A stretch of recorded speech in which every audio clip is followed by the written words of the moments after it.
महत्वाचा आहे आणि जनतेत जाणारे आज कोण असेल तर ती फक्त या महाराष्ट्रात उद्धवजी ठाकरे साहेबांच्या नेतृत्वाखालची शिवसेना आहे, लक्षात ठेवा. बाकीचे लोक कागदावर काही गोष्टी करत असतील, सांगत असतील की हा आमच्याकडे आला, कुत्त्याबरोबरचाही आमच्याकडे आला, असे सांगत असतील. हा कुत्ता ज्याच्याबरोबर जात होता त्याचा जो आपल्याकडे होता तेव्हा आपल्याला नाव ठेवलं जायचे आणि आता कुत्त्याबरोबरचा माणूस दुसऱ्याकडे गेला तर बदल झाला. मला वाटतं हे कुत्रे असे कसे चालतात यांना हे कळत नाही. मग अशी स्थिती असताना आम्ही मराठवाड्यामध्ये मागच्या 5 जून ते 12 जून एक आंदोलन घेतलं. त्याच्या आधी संभाजीनगरात जवळपास 35 दिवसाचं रेकॉर्डेड लागोपाठ 35 दिवसाचं आंदोलन एक शिवसेनेनं केलं होतं. त्याला माननीय आदित्यजी ठाकरे साहेब आले होते आणि त्यानंतर संपूर्ण मराठवाडा व्यापी आंदोलन आम्ही 5 जून ते 12 जून असं 8 दिवसाचं आंदोलन केलं आणि या आंदोलनाला नाव दिलं होतं क्या हुआ तेरा वादा.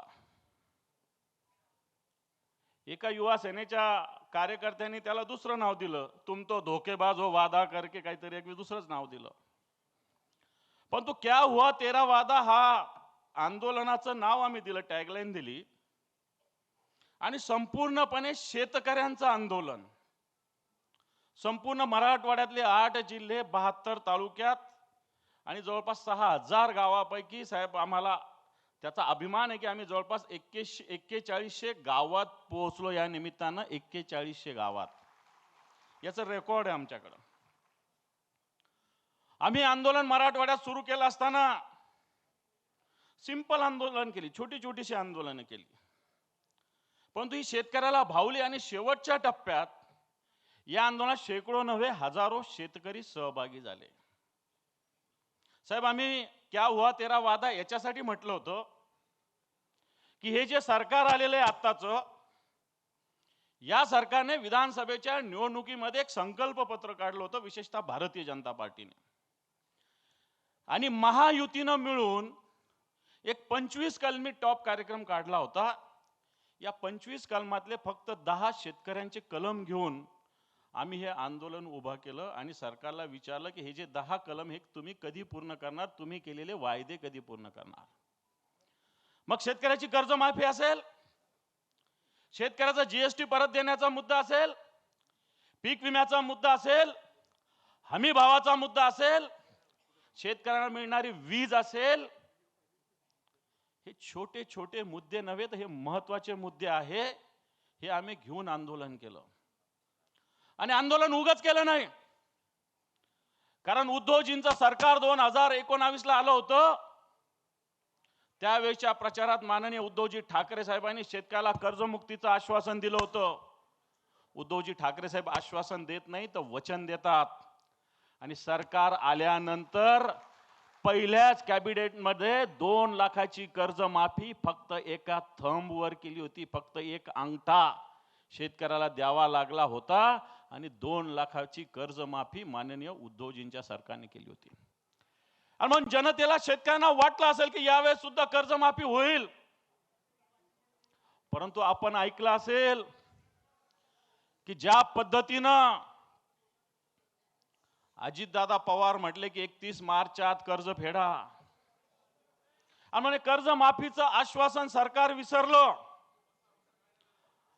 आम्ही या आंदोलनाच्या पहिल्या दिवशी तहसीलला निवेदन द्यायचं ठरलं होतं. 72 पैकी 68 तालुक्यात आम्ही निवेदन दिलं. दुसरे 2 दिवस आम्ही सत्ताधारी पक्षाचे आमदार असतील, खासदार असतील, मंत्री असेल यांच्या दारात जायचं ठरवलं होतं. व्यक्तिगतरित्या नाही, त्यांनी जिथं सांगाल तिथं कार्यालय असेल त्यांचं, तिथं घर असेल तिथे, तर मराठवाड्यातले सगळे शिवसेनेचे पदाधिकारी, तिथला आमदार असेल सत्ताधारी पक्षाचा, खासदार असेल, मंत्री असेल, यांच्या घरी जाऊन आम्ही निवेदन दिलं. हे दुसरं आंदोलन.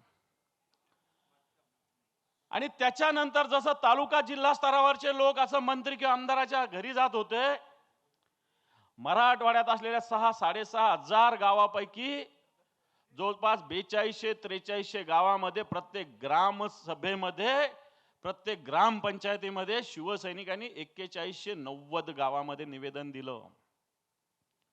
खऱ्या अर्थानं संघटनेचं हा आंदोलन असताना आपली संघटना कुठपर्यंत पोहोचते हा पण सगळ्यात महत्वाचा मुद्दा असतो. आणि आम्ही या 72 तालुक्यातल्या जवळपास 4000 वर गावामध्ये शिवसेनेच्या शाखेनं प्रत्येक ठिकाणी पत्र दिलं. नंतर आम्ही तिसऱ्या टप्प्यामध्ये प्रत्येक तालुक्यात फक्त 15 ग्रामसभा, गावसभा, गाव बैठका घ्यायचं आम्ही ठरवलं होतं. फक्त 15. 1080 गाव बैठका मराठवाड्यात 3 दिवसामध्ये आम्ही घेतल्या साहेब. 3 दिवसात 1080 गाव बैठका घेतल्या. 1080 छोट्या असतील, मोठ्या असतील, 25 लोक असतील, नाही तर 50 लोक असतील, नाही तर 500 लोक असतील. त्याला लाज बाळगायची गरज नाही. जेवढे लोक असतील तिथे सकाळी गेलं गावात तर जास्त लोक भेटतात, संध्याकाळी जास्त लोक भेटतात, दुपारी कमी भेटतात. जे काय असेल त्या पद्धतीनं आम्ही 1080 गावात गेलो. नंतरचा टप्पा आला तालुका स्तरावर मोर्चा. आम्ही ट्रॅक्टर आणि बैलगाडीचे मोर्चे 72 तालुक्यात जवळपास 64 तालुक्यामध्ये ट्रॅक्टर मोर्चे निघाले आणि 6 तालुक्यामध्ये बैलगाड्याचे आम्ही मोर्चे काढले. 2 तालुक्यात आंदोलन झाली नाही.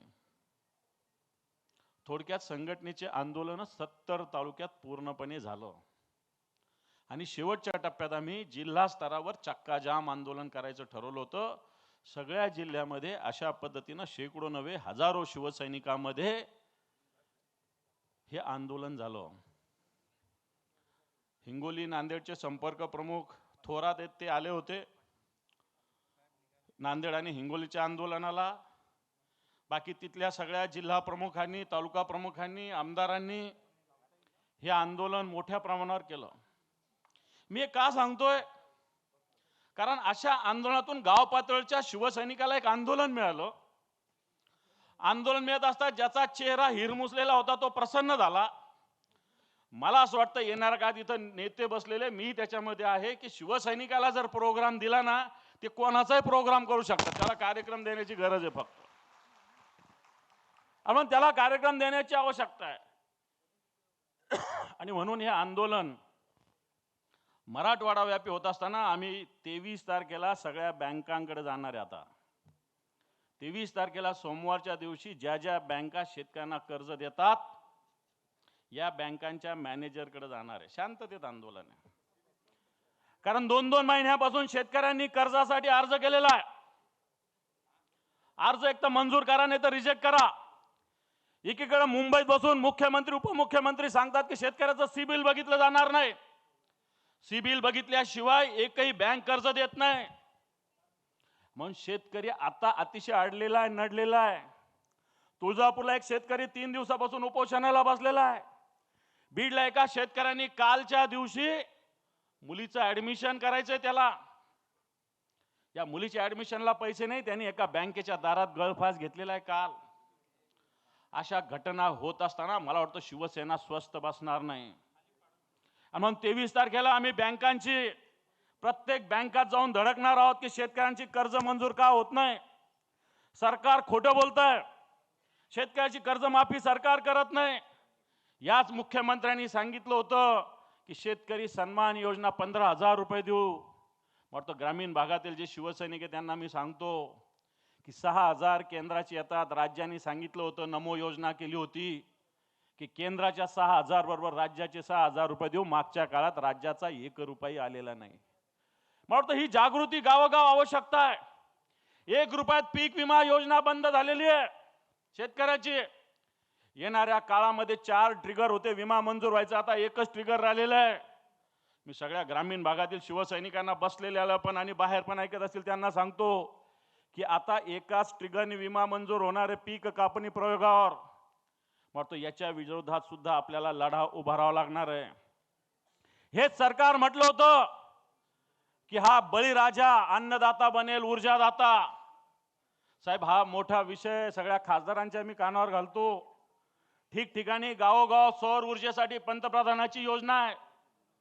या योजनेतून गावोगाव 3 HP मोटारीला 22,500, 5 HP मोटारीला 32,500, 7 HP मोटारीला 42,500 रुपये जमा झालेले. प्रत्येक गावात या महाराष्ट्रातले 36 जिल्हे बघितले, 2 मुंबईचे सोडले, 34 जिल्ह्याचा जर हिशोब लावला, एकेका जिल्ह्यामध्ये 60-60, 70-70 हजार ते 1-1 लाख शेतकऱ्यांनी ॲव्हरेज 25,000 30,000 रुपये जरी भरले असेल, तर या सरकारकडे 6,500 कोटी रुपये एक वर्षानं शेतकऱ्याची जमा आहे.